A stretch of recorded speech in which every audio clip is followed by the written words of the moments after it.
Živijo, moje ime je Črt in v tem videu bi vam rad približal sklece. Tudi vsem vam, ki jih ne marate preveč.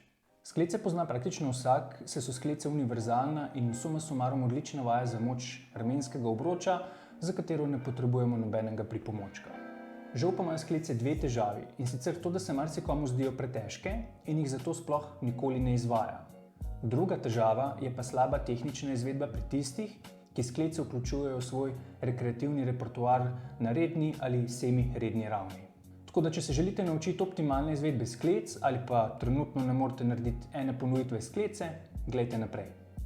Pogledali si bomo položaj trupa, medenice in nog, kako se lahko hitro naučimo optimalne izvedbe klasičnih sklec, položaj ramen, položaj vratu in glave, postavitev dlani in komolcev in o tem, kako enostavno prilagoditi težavnost sklec. Mimogrede, sklece lahko izvajamo v nešteto različnih oblikah. V tem videu govorimo v kontekstu tiste najbolj klasične in osnovne izvedbe sklec. Pa začnimo pri položaju trupa.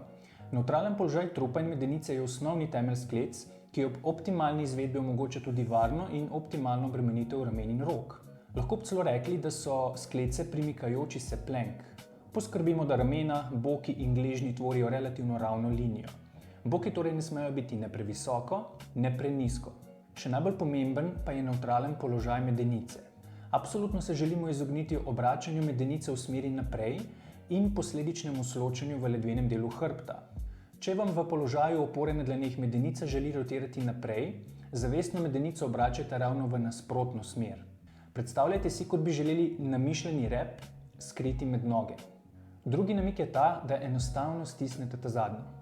Na ta način bo rotacija medenice nazaj koordinacijsko lažja. Noge so iztegnjene v kolenih, medtem ko smo stabilno postavljeni na stopalih. Definitivno ne želimo stopali tiščati naprej, ampak se odločno usidramo na blazinice stopal, tako da so pete potisnjene v smeri nazaj. Ko lahko obvladujemo položaj celotnega trupa v začetnem položaju sklece, pride na vrsto vprašanje za milijon evrov. Kam z dlanmi, komolci in rameni? Za ugotovitev tiste klasične postavitve dlani in komolcev obstaja zelo enostaven in učinkovit trik. Enostavno stojite, zamižite in v prazno z rokami simulirajte gib sklece. Mižimo pa zato, da sprva ne vidimo lastnih rok in se ne obremenjujemo s tem, kje točno so komolci in dlani. Enostavno po občutku potiskamo z rokami v prazno v relativno hitrem ritmu. Brez razmišljanja se želimo, da roke potujejo v takem položaju, kot vam je dejansko najbolj udobno. Po približno 10 sekundah mahanja v prazno bodo roke same od sebe zavzele tak položaj, ki vam najbolj ustreza, potem tudi pri samih sklecah. Po 10 do 15 sekundah je čas, da se z rokami nenadoma ustavite ob sebi tako, da so komolci približno ob telesu in ne preveč nazaj. Odprite oči in brez premikanja rok poglejte, v kakšnem položaju imate dlani, komolce in ramena in si vzemite nekaj sekund, da ta položaj dobro ozavestite. Kot vidite, zgornji deli rok oziroma nadlahti tvorijo navidezno puščico, če bi recimo potegnili dve črti od komolcev proti vrhu glave. Komolci torej niso preširoko, kot tudi ne povsem ozko. To je tista nevtralna širina za klasične sklece, ki jo priporočamo začetnikom. Različne variacije sklec, kot so široke, ozke, piramidne in podobno, pridejo na vrsto takrat, ko res dobro obvladamo klasično različico. Pomembno pa je pri vsem skupaj opaziti še položaj oziroma višino dlani v primerjavi z rameni. Kot se dobro vidi pri anameriji, so dlani v povsem drugi liniji, kot so ramena. Če recimo isti trik ponovimo s palico v roki, vidimo, da je palica v liniji spodnje tretjine prsnice in niti približno ne v liniji ramenskega obroča.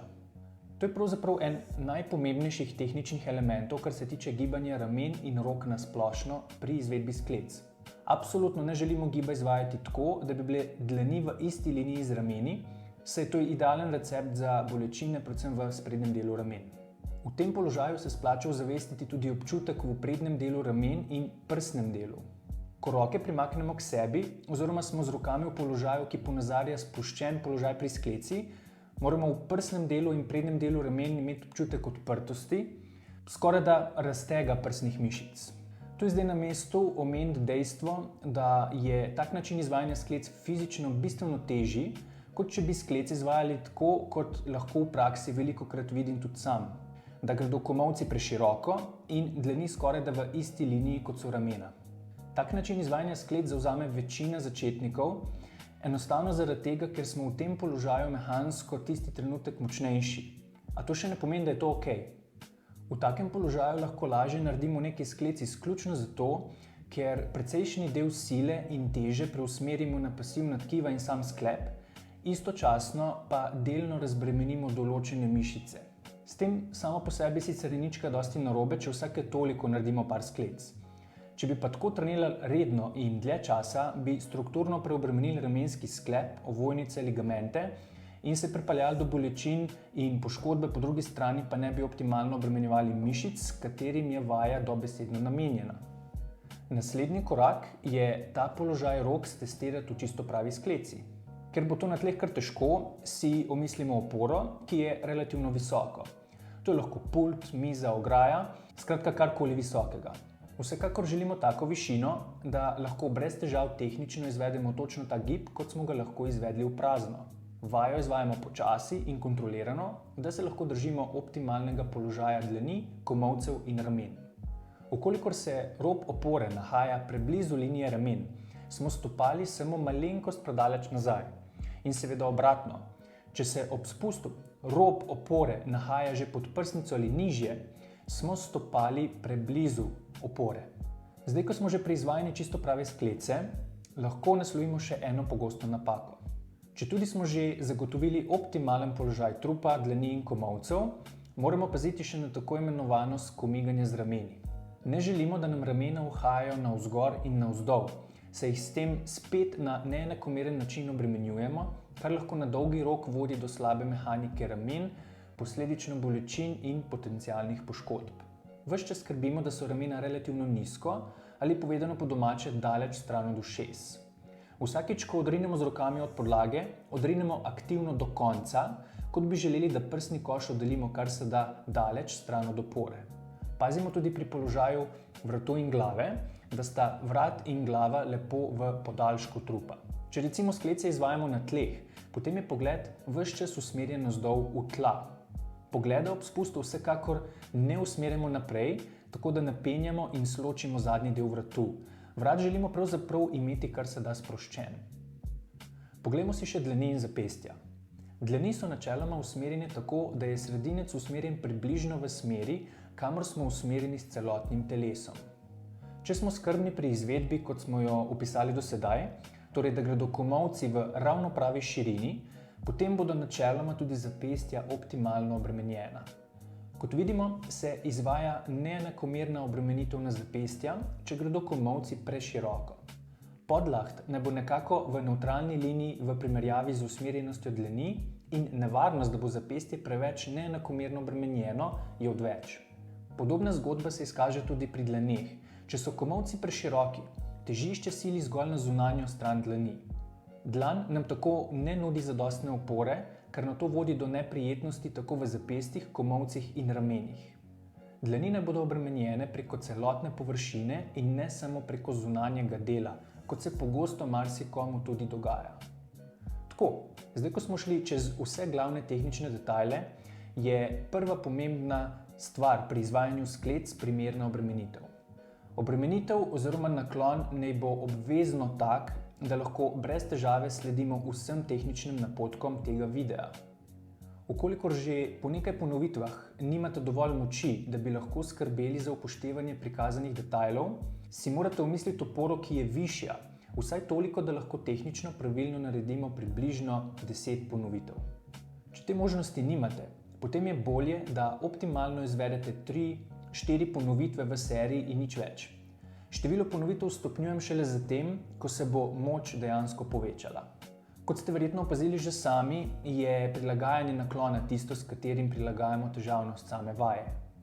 Če se le da, se začetniki raje ogibajte tako zelo popularne izvedbe sklec na kolenih iz dveh razlogov. Prvič, za začetnika tudi ta opcija ni prav lahka.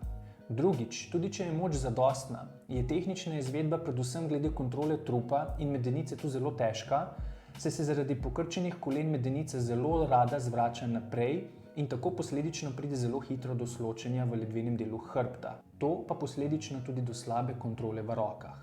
Okolikor pa ste že toliko močni, da ste ravno na meji za izvajanje pravih sklec na tleh, a zmanjka moči za nekaj kvalitetnih ponovitev, lahko poskusite tako, da se spustite do tiste točke, ko sta kontrola in moč še zadostna, se nato spustite na kolena in se nato v začetni položaj odrinete v tem položaju. V tem primeru je najbolje, da stopala ostanejo ves čas na tleh, da je čim manj možnosti, da nas usloči v hrbtu. Na tak način lahko moč pridobivamo samo s počasnim spuščanjem proti tlom in na tak način počasi pridobimo kapaciteto za prve prave sklece na tleh. Če za konec samo ponovimo. Najprej sta pomembna kontrola in moč za nevtralen položaj trupa, brez zvijanja v hrbtu, noge iztegnjene in odločno oprte na blazinice stopal. Zatem se vstoje s simuliranjem giba v prazno priučimo optimalnega položaja dlani, komolcev in ramen. Poskrbimo, da je linija dlani nekje v liniji spodnje tretjine prsnice in da ramena ves čas ostajajo nizko oziroma stran od ušes. Nato ta gib počasi začnemo trenirati s pomočjo opore, ki je relativno visoka in nam omogoča vsaj približno 10 kvalitetnih ponovitev. Poskrbimo tudi za sproščen vrat in pravilno usmerjen pogled. Ko sklece enkrat izvajamo na tleh in ne več na robu mize ali ograje, poskrbimo, da so dlani obremenjene preko celotne površine, da so dlani usmerjene v smer, kamor smo usmerjeni s celotnim telesom. Za prilagajanje težavnosti pa zgolj poskrbimo za primeren naklon, ob katerem lahko pravilno izvajamo vse omenjene tehnične elemente za vsaj približno 5 do 10 ponovitev. Vajo nato otežimo z bolj položnim naklonom šele takrat, ko v določenem naklonu dobro obvladamo celotno tehniko. In ja, sploh če se prištevate v tabor rekreativcev začetnikov, se raje ugibajte tako imenovanih ženskih sklec oziroma sklec na kolenih, ker kot rečeno, je v tem položaju dobra tehnična izvedba zelo otežena. Zdaj ste pa na vrsti vi. Preskuste sami in potrenirajte. Seveda so nasveti v tem videu posplošeni in prikazane tiste strategije, ki načeloma funkcionirajo pri večini. To pa še ne pomeni, da bo prikazano delovalo čisto pri vseh. Ukolikor imate občutek, da ste poskusili in se držali vsega, kar smo povedali, a vam sklece še vedno povzročajo težave, napišite spodaj v komentarjih ali pa se enostavno obrnite na našo ekipo trenerjev in kinezologov. Naši kontaktni podatki so napisani spodaj v opisu. Veselo miganje in čau!